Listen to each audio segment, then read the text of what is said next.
Salam buat Bapak Ibu setanah air, kembali lagi di channel Wantan informasi terbaru dan terkini seputar informasi PNS P3K honorer dan informasi lain dari pemerintah yang relevan.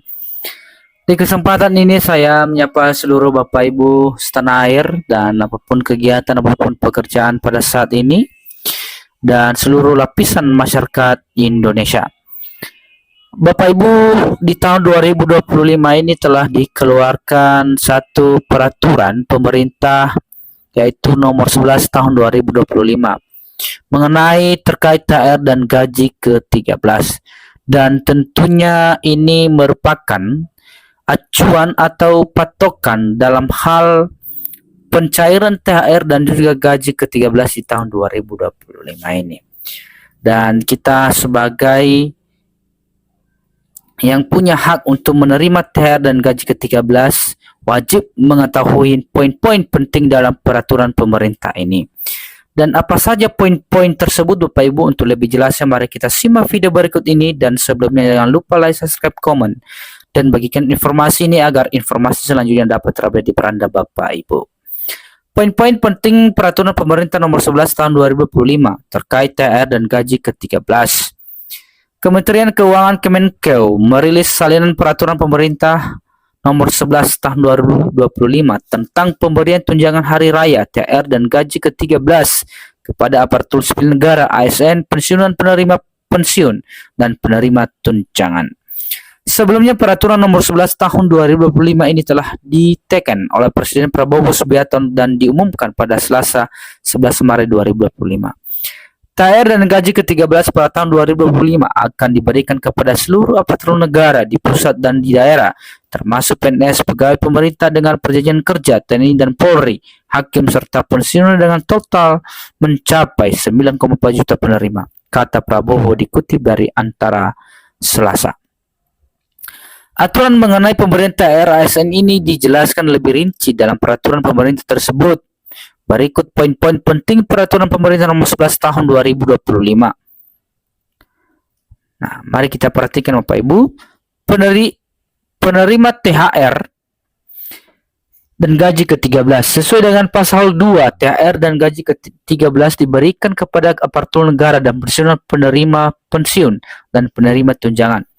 Aparatur negara yang dimaksud diantaranya adalah PNS dan calon PNS, P3K, prajurit TNI, anggota Kepolisian Negara Republik Indonesia, pejabat negara. Sementara merujuk pada pasal 4, pensiunan yang mendapat THR dan gaji ke-13 adalah pensiunan PNS, pensiunan prajurit TNI, pensiunan Polri, pensiunan pejabat negara. Kemudian pada pasal 5 disebutkan bahwa penerima pensiun yang dimaksud diantaranya penerima pensiun janda, duda atau anak dari PNS yang meninggal dunia atau tewas, penerima pensiunan orang tua dari PNS yang tewas yang tidak mempunyai istri, suami, dan anak, penerima pensiunan duda atau anak dari prajurit TNI yang meninggal dunia, penerima pensiun duda atau anak dari anggota Polri yang meninggal dunia, penerima pensiun janda atau duda atau anak dari pejabat negara yang meninggal dunia. Lebih lanjut pada pasal 6, penerima tunjangan yang dimaksud diantaranya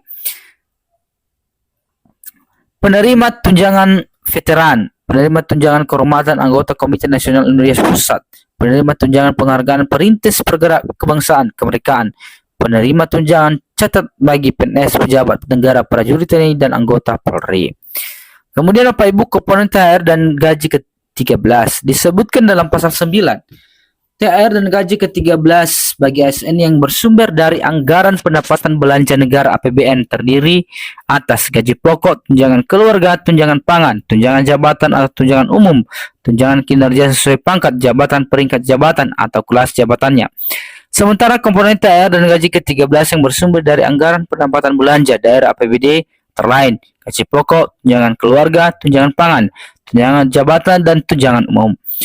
Tambahan penghasilan paling banyak sebesar yang diterima dalam 1 bulan bagi instansi pemerintah daerah yang memberikan tambahan penghasilan dengan memperhatikan kemampuan fiskal daerah dan sesuai peraturan perundang-undangan, sesuai pangkat jabatan, peringkat jabatan, atau kelas jabatannya.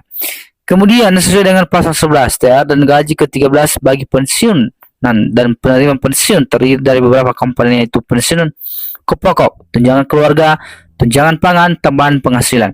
Terakhir, bagi penerima tunjangan THR dan gaji ke-13 diberikan sebesar tunjangan yang diterima oleh penerima tunjangan sesuai dengan ketentuan peraturan perundang-undangan.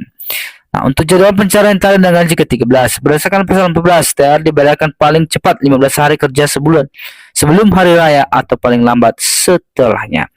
Sementara gaji ke-13 dibayarkan pada awal tahun ajaran baru masuk sekolah yaitu Juni 2025. Jika belum bisa cair, gaji ke-13 harus dibayarkan setelahnya. Lebih lanjut dalam pasal 16 disebutkan bahwa THR dan gaji ke-13 tidak akan dipotong iuran atau potongan lainnya dan hanya dikenakan pajak penghasilan sesuai peraturan perundang-undangan. Nah, kemudian Bapak Ibu besaran THR dan gaji ke-13, peraturan nomor 11 tahun 2025 juga mengatur besaran maksimal THR dan gaji ke-13 bagi pimpinan anggota dan pegawai non-pegawai ASN yang bertugas di instansi pemerintah.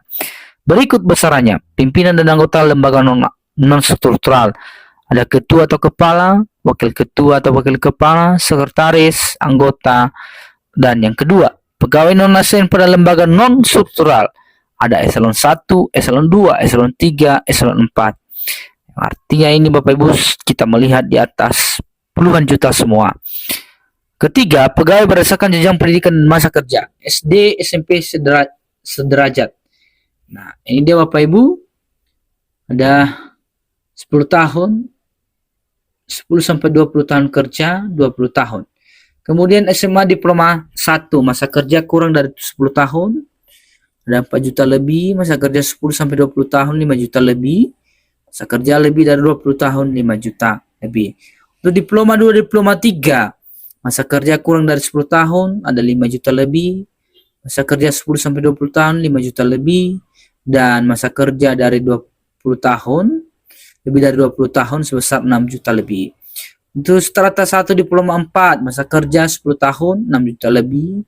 Masa kerja 10 sampai 20 tahun, 7 juta lebih. Dan lebih dari 20 tahun, 7.825.800 rupiah. Untuk strata 2, strata 3, masa kerja kurang dari 10 tahun, 7 juta lebih, 10 sampai 20 tahun, 8 juta lebih, dan 20 tahun, 9 juta lebih. Nah, ketentuan lengkap mengenai peraturan pemerintah nomor 11 tahun 2000 dapat diakses melalui tautan atau bisa kita cari melalui Google Bapak Ibu. Jadi itulah poin-poin terpenting yang harus diketahui Bapak Ibu dalam hal pencairan THR dan juga gaji ke-13 di tahun 2025 ini. Supaya Bapak Ibu tidak salah informasi dan tidak menduga-duga. Jadi harus mengetahui poin-poin penting dalam peraturan pemerintah nomor 11 tahun 2025. Demikian informasi ini Bapak Ibu, semoga dapat bermanfaat. Terima kasih.